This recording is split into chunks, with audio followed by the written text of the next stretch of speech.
Hai, Assalamualaikum. Kembali lagi dengan kami di Sepots Pensapura Podcast.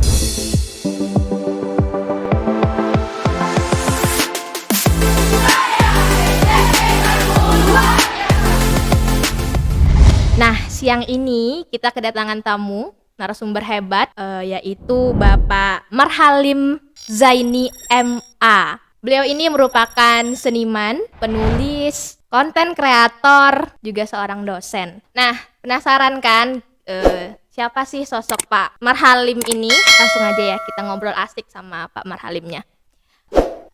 Dia manggil apa nih Pak? Boleh Abang, apa saja. Akang, Ya Bapak. supaya terlihat lebih muda lah gitu kan. Abang lah. Abang Marhalim, Bang Boleh. Marhalim ya. Boleh. Teman-teman udah pada penasaran nih, siapa sih Pak Marhalim ini gitu kan? Bolehlah diceritakan sedikit, Bapak ini siapa sih? Tadi kan Siapa ya? udah tadi Bapak ngajarin Tadi udah. anak-anak kan Iya, tentang iya. siapa sih kami, siapa sih diri mereka. Sekarang dia tanya, Dok, Bapak itu siapa sih? Siapa ya saya? Ya saya seniman. Saya profesinya seniman dan penulis ya. Penulis, sastrawan gitu. Ya dramawan juga boleh. Teatrawan juga boleh. Pokoknya dunia panggung lah ya. Hebat dong. Dunia puisi, dunia sastra, saya sudah nulis buku kayak gitulah.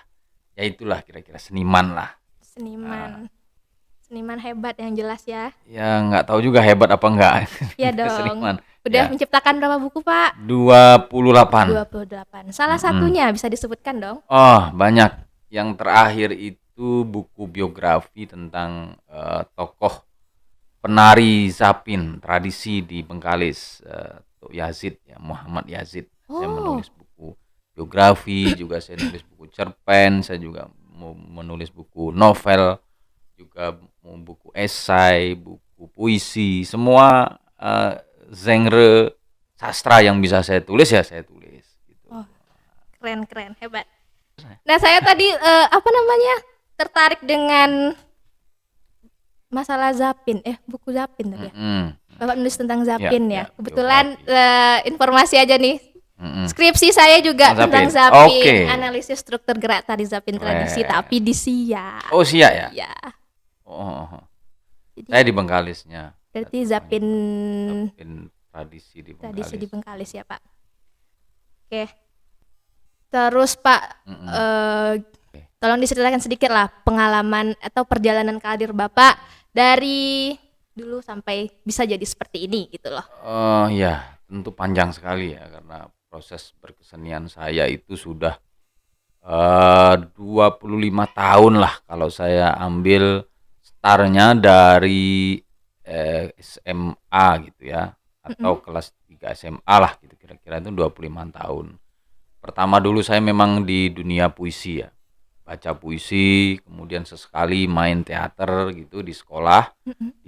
Dulu di MAN 1 Pekanbaru saya. Nah, itu masuk sanggar gitu, kemudian saya main teater dan kemudian sering ikut lomba baca puisi, sering menang. Memang udah jiwanya ke sana ya, Pak. Mulai saat itu saya belum tahu kalau saya ke sana. Iya. Tapi karena enggak tahu saya suka dunia itu, kemudian saya mulai nulis naskah drama gitu, nulis puisi. Sampai kemudian saya kuliah di Padang, di IAIN Imam Bonjol. Saya pernah kuliah di sana, tapi tidak selesai. Jurusannya apa tuh? Jurusannya perbandingan mazhab dan hukum. Nah, itu syariah. Tapi jangan tanya soal itu karena saya tidak terlalu paham. Saya tidak selesai kuliahnya. Nah, di saat itu saya terus berkesenian. Saya masuk kelompok teater, saya berteater, saya berpuisi begitu di sana. Tambah aktif saya berteaternya sampai memang kuliah saya agak kedodoran ya.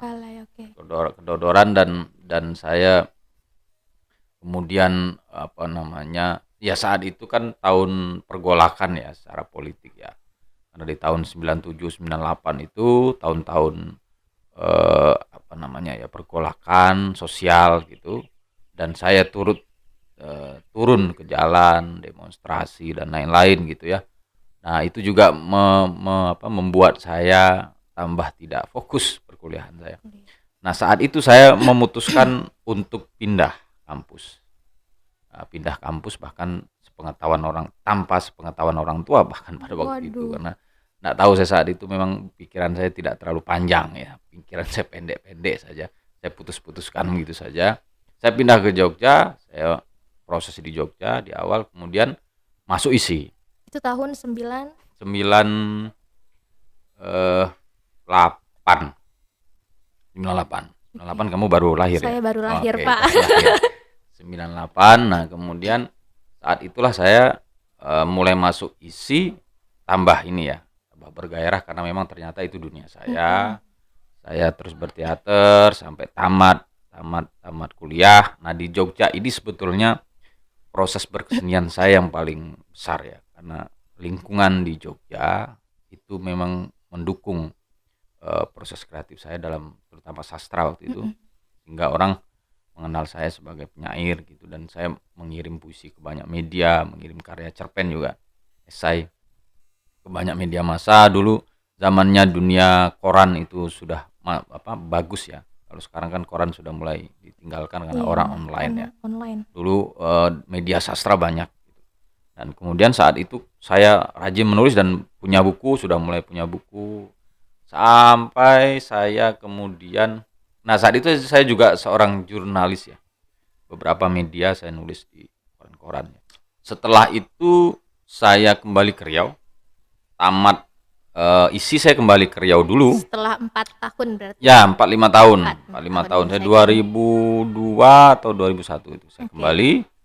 Kemudian saya mengajar di Akademi Kesenian Melayu Riau, AKMR. AKMR. Waktu itu saya dosen tetap di sana. Nah, kemudian lanjut S2 setelah 2010 saya baru lanjut S2. Nah, cukup berarti lama saya. Cukup lama ya. Dulu kan tidak ada syarat dosen harus S2 ya. S2. Nah, S2. Kemudian saya berangkat ke Jogja dengan beasiswa. Saya ngambil di UGM, Fakultas Ilmu Budaya, dan kemudian selesai tidak sampai 2 tahun. Di 2011 hampir 2012 saya selesai di UGM. Dan saat itu saya kembali ke Jogja, itu proses kesenian saya terus lanjutnya. Ya, sampai sekarang saya masih berkesenian dengan mendirikan rumah kreatif suku seni Riau di Pekanbaru. Nah, itu di rumah saya juga, di atas saya buat sanggar gitu. Di mana tuh Pak, teman-teman? Di Gading Marpoyan, di Gading Marpoyan, di daerah Pandau Jaya, dekat UIR juga, Universitas Islam Riau. Ya, boleh singgah siapapun. Iya, siapa tahu bisa mampir. Ibu Winda Kepsek ini, kepala sekolah kita ini juga sudah pernah mampir ke sana. Dia senang sekali melihat ya rumah yang unik, yang mungkin jarang juga ada, karena ada pustaka, ada tempat latihan, ada studio kecil kayak gitu-gitulah. Ya, studio podcast gitu. Dan kemudian ya sampai sekarang itulah aktivitas saya sambil mengajar di berbagai universitas sebagai dosen terbang. Tapi kerjaan tetap saya sebetulnya ya seniman gitu. Seniman. Ya, yang lain itu mungkin sampingan gitu. Nah, gitulah kira-kira Tia. Sudah panjang nih kan? Sangat-sangat menginspirasi. Oke. Artinya perjuangan itu mungkin ya yang memberi inspirasi kepada perjalanan dan perjuangan saya memilih satu pilihan yang mungkin tidak populer. Karena orang memilih dunia kesenian itu sebetulnya kan tidak banyak dan selalu menghadapi pertentangan keluarga, pertentangan sosial, dan kira-kira gitu. Sangat menginspirasi perjalanan karirnya, terutama untuk saya. Karena kebetulan saya juga orang seni. Ya, siapa tahu saya penari bisa. Ya. Ya, saya penari. Siapa tahu saya bisa mengikuti jejak Bapak. Sudah. Di usia sekarang sudah menciptakan banyak karya. Amin. Suatu kebanggaan nih Pak, kami dapat mengundang Bapak ke sini dalam acara workshop seni peran. Nah, bagaimana menurut pandangan Bapak mengenai seni di SMP Negeri 1 Mempura? Karena kan Bapak sudah berinteraksi nih dengan kami di sini, keluarga besar SMP Negeri 1 Mempura. Ya, saya tahu SMPN 1 Mempura ini memang justru lewat ini ya, aktivitas dari Ibu Winda sendiri sebagai kepala sekolah. Aktivitas dia yang saya lihat cukup agresif ya, menurut saya sebagai kepala sekolah yang sangat bergerak kemana-mana gitu, Di bidang dan seni ya di bidang khususnya. seni tradisi ya, syair gitu ya, misalnya pantun gitu. Dan pertemuan saya memang dengan Ibu Winda ini di Jakarta waktu itu, di kementerian saya bertemu. Saya juga awalnya belum pernah bertemu. Nah, kemudian dia juga banyak cerita tentang sekolah ini gitu ya, SMPN 1 Mempura ini, dan saya juga melihat aktivitasnya lewat medsos, kemudian sekarang ada YouTube di YouTube. dan itu saya kira gerakan-gerakan yang dilakukan oleh Ibu Winda bersama tim di SMPN 1 Pekanbaru tentu saja tidak terlepas dari peran guru ya, peran guru dan siswa yang aktif juga, dan di sana dia menurut saya menemukan satu fokus untuk memberi label atau identitas bagi sekolah ini gitu. Sehingga orang mungkin tahu tentang sekolah ini dari keseniannya gitu. Orang tahu, oh di sini tempat seni tradisi digalakkan, digerakkan dan dipelajari gitu, dan difasilitasi. Jadi saya lihat Ibu Winda terutama itu cepat sekali responnya gitu ya, responsif terhadap kebutuhan kreatif di kawan-kawan guru, kawan-kawan siswa gitu, yang setahu saya dia sangat cepat dan jaringannya juga baik gitu. Nah, dan saya kira ini penting ya, karena jarang di Riau misalnya ada sekolah yang memang memfokuskan diri pada identitasnya pada kesenian gitu kan, apalagi kesenian yang sifatnya tradisional. Saya kira itu penilaian saya jadi sangat bagus gitu, sangat bagus, dan saya kira harus terus dipertahankan dan dikembangkan terus menerus gitu. Dengan workshop ini juga, salah satu pengembangannya adalah workshop seni peran ini ya. Mendatangkan Ya, seniman-seniman pengembangan hebat dari seperti Bapak ya tentunya. SDM-nya nanti bisa baik ya, bisa meningkat. Oke. Mengenai seni peran nih Pak, yang sudah Bapak tekuni sekitar kurang lebih 20-an tahun lah 20 tahun. kalau prosesnya dari awal ya.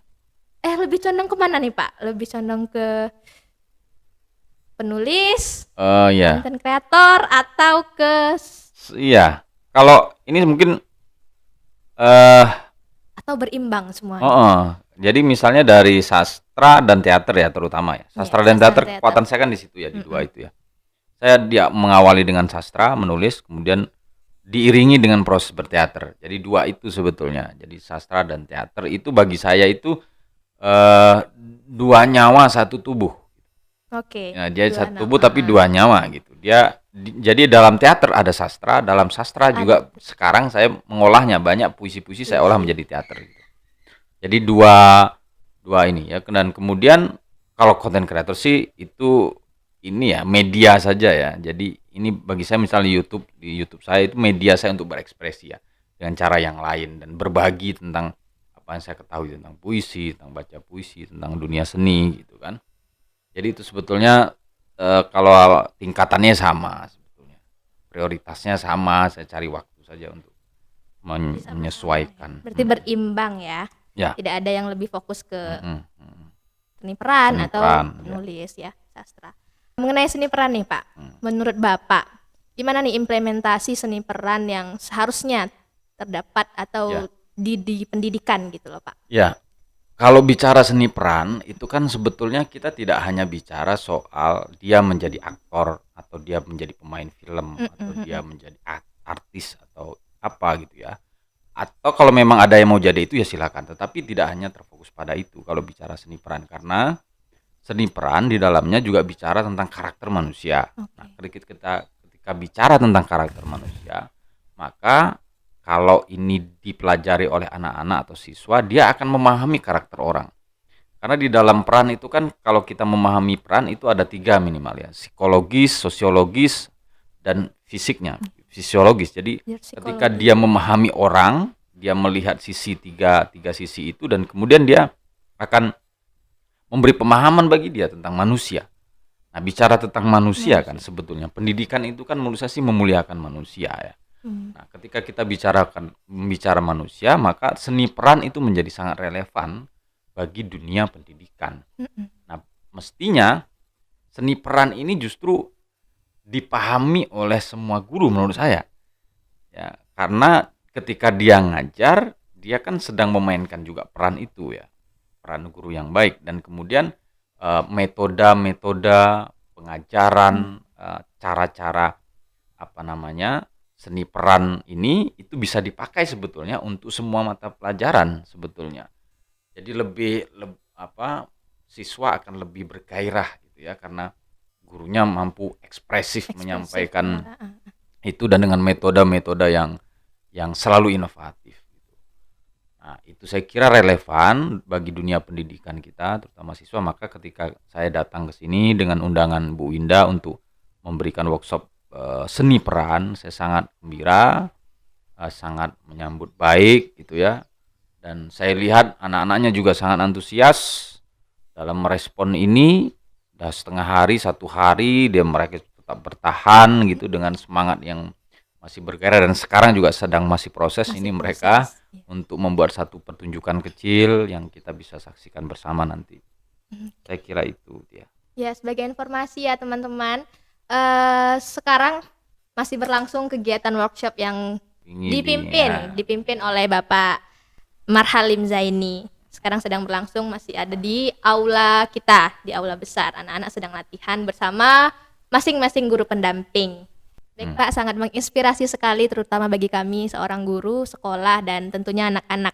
Nah guys, sebelum closing, kapan lagi kan kita bisa mendengar Bang Marhalim membacakan puisi? Boleh lah ya Pak, kami melihat dan mendengar Bapak membacakan sedikit puisi yang saya sudah tidak bawa Bapak buku puisi sebetulnya. Tapi ada satu puisi yang saya hafal ya, tapi itu mungkin tidak sampai selesai. Satu puisi Sutarji Kalsumbahari. Judulnya Walau. Karya Sutarji Kalsumbahari. Jarang-jarang nih loh. Silahkan dilihat ya. Walau penyair besar takkan sampai sebatas Allah. Dulu pernah ku minta Tuhan dalam diri, sekarang tak. Kalau mati mungkin matiku bagai batu tamat, bagai pasir tamat. Jiwaku membumbung dalam baris saja. Di atas butir pasir kutulis rindu-rindu. Walau huruf habislah sudah, alif ba taku takkan sampai sebatas Allah. Nah, wah, keren banget. Ini sebetulnya bisa bergerak-gerak, cuma nanti kan keren. berantakan ini kalau saya gerak-gerak gitu kan. Saya jadi Mungkin ada lewat puisinya, mohon maaf ya kalau puisi Sutarji. Saya jadi ingin belajar. Ya, makasih Tia. Oke, setelah kita mendengar cerita atau pengalaman hidup lah jatuhnya ya Pak, Pak Marhalim Zaini ini banyak sekali pelajaran-pelajaran yang bisa kita ambil, terus pengalaman hidup yang bisa kita contoh. Siapa tahu nanti bisa sesukses dan bisa menciptakan banyak karya seperti Lebih sukses lah dari saya sebenarnya. Amin, Ya, bisa menciptakan lebih banyak karya Ya, begitu. dibanding Pak Marhalim. Amin. Harus lebih hebat. Harus. Ya. Oke. Bang Marhalim. Ya. Terima kasih loh sudah menyempatkan hadir. Sama-sama. Terima kasih sudah meluangkan waktunya untuk dapat bercerita, menginspirasi kami di Sepots, Pensapura sama-sama. Podcast. Ya, saya juga ikut bangga dan terima kasih untuk SMPN 1 Mempura. Sukses selalu ya. Semoga bisa sering datang ke sini. Amin. Ya, Pak, ya, bisa lewat sini bisa. Jangan cuma lewat dong Pak. Harus singgah ya. Iya singgah. Sukses selalu ya. Oke, baiklah sahabat Sepot, saya rasa cukup sampai di sini bincang asik kita bersama Bang Marhalim. Semoga bisa kita lanjutkan di sesi kedua ya. Mudah-mudahan Bang Marhalim ada waktu lagi untuk berbincang asik lagi bersama kita di Sepots Pensapura Podcast. Saya rasa cukup. Terima kasih Bang Marhalim. Yes. Ya. Terima kasih banyak. Sama-sama. Assalamualaikum warahmatullahi wabarakatuh. Waalaikumsalam. Bye bye.